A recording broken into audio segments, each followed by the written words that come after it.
What's up, everyone? Michael here again to show. I have to say that in Britain there is a pretty strong desire for the two brothers to reconcile. So obviously, Garrett, thank you so much for joining us again. We're coming off such a historic and monumentous time. I mean, taking a step back and now that you're letting it sink in a little bit, I mean, what was it like for you watching this funeral procession and ceremony? There is a detachment, Christina, in a weird way when you're reporting on it. And as a historian, I was watching certain elements of the funeral that dated back to medieval times. But I'm also someone who was born during Elizabeth II's reign. She's been my head of state my whole life. And every now and then, it would hit me in a different way that I was reporting on history that was also something that's very real and present. And I think the death of kings and queens and these big moments of state are moments when history and the present sit right next to each other. That's what it felt like. He's definitely grieving. Suddenly it dawned on me that this was the queen that my grandparents had known and my parents had known. And I think, interestingly, I was talking to a lot of people doing the media coverage. There were different moments for different people and for mourners. I was talking to a couple on the flight home from London tonight where you felt a real squeeze of the heart. And for me, I was doing some of the reporting of the Queen's body returning to Edinburgh, and when Princess Anne curtsied to her mother's coffin, that really, really, that moved me so much. But for me, one of the other interesting things was when I was out and about on the streets of London, the sense of decency and camaraderie in the crowds was so inspiring. The crowds were amazing. So it was both fascinating and moving for me to be a part of it. And I think just as I've been coming home today to Belfast, it has dawned on me that I had the chance to do some of the coverage for the accession proclamation of the new king in Northern Ireland, his first visit, and the burial of the old in London. So I take that responsibility really seriously, and it has been extremely interesting and an honor. So it's been sort of personal, props political, to the girl who's letting him being talk without interruptions. It's not a very clear answer, but I don't think my feelings are clear yet. For a lot of people, that's true. I'm sure. A lot of people, and like you said, so many different moments move different people. Right. For me, it was like the bagpiper playing one last time, which Christina, you're like the fourth or fifth person today who said that to me. One of my co-hosts on one of the radio shows in Northern Ireland said that just destroyed him, real. And there's something also, I don't know if you agree, but there's something especially about the bagpipes or Scottish music that's so evocative. It really is. It is, and the horse too. It's as a historian, looking back, because we haven't had a funeral like this in 70 plus years. I mean, what kind of traditions were different, and what things were altered, and just how was it different, and how was it the same? So in many ways, the kind of the template was the same, if that makes sense. Like what cavalry and infantry regiments were used was the same. Obviously, the setting was the same. Westminster Abbey is centuries old. It's where the Queen was married. It's where she was crowned, and this is where the funeral began. It obviously concluded at Windsor Castle. So the template they haven't was talked the same, about what the two are. The participants and the details were different. So the template, reconciling. So what's going on? Old. It was reflective of great tradition and great pageantry. This is a long video. Who was invited to participate was very different. So, for instance, we had representatives.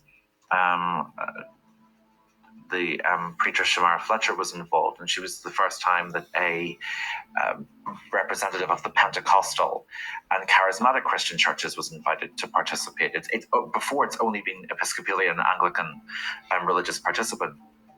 The first Catholic clergyman was invited to participate at a royal funeral in Westminster Abbey since the winter of 1558. What? It was.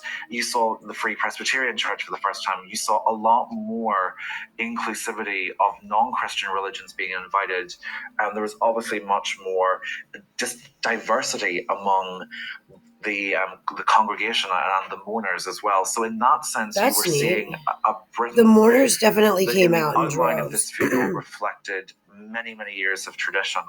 But in who was invited to participate, it did represent a much more inclusive 21st century Britain. This guy's so what we were young. Seeing in how he's probably like 35 years old. laid out was the Britain of 1952. It was the Britain of George VI. But in who was invited, that was the Britain of 2022 and Elizabeth II. Definitely. And obviously the royal family came together to mourn Queen Elizabeth. I mean, how do you think that they were feeling during this moment, especially King Charles? It's almost, you could see the weight and the magnitude of what is happening in his life, the transition happening before our eyes. I mean, I can't imagine what that must have been like for him. Of course. I mean, look, I think you're absolutely right, Christina. The thing that really stuck with me was when God Save the King was sung at the end of the ceremony at Westminster Abbey, and his eyes filled with tears because he's been singing this his whole life about his mother. And he has been attending functions. There is a historical requirement for it, particularly since travel's become easier in the last century and a half, for the monarch to try to visit all four nations of the United Kingdom to mark their accession. So what he did was, in the week between his mother's passing and her funeral, he visited obviously Scotland, where she passed away. He returned to England, and then he went to Northern Ireland and then to Wales. So he was fulfilling constitutional duties, meeting thousands of people, addressing the nation.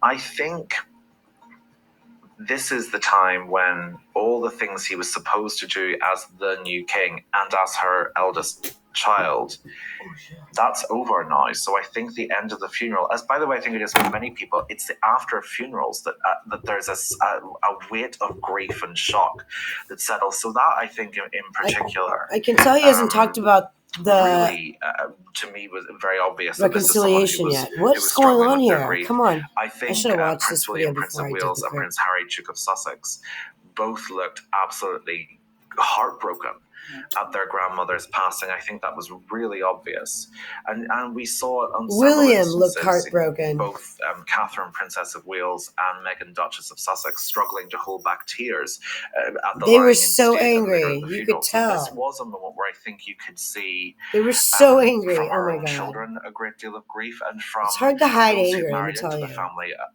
a sense of loss and heartbreak. Do you think that It's this was really like a difficult. unifying time over the past few days for Harry and his family? Obviously, Prince Charles let him wear the military uniform. He was seated alongside the Prince and Princess of Wales. Talk about the during insignia. ceremony at St. George's Cathedral. I mean, do you think that we are going to see unification between the family? I would really hope so, Christina. I have to say that in Britain there is a pretty strong desire for the two brothers to reconcile. I think, for me personally, I think both the Princess of Wales and the Duchess of Sussex were perfect at the funeral.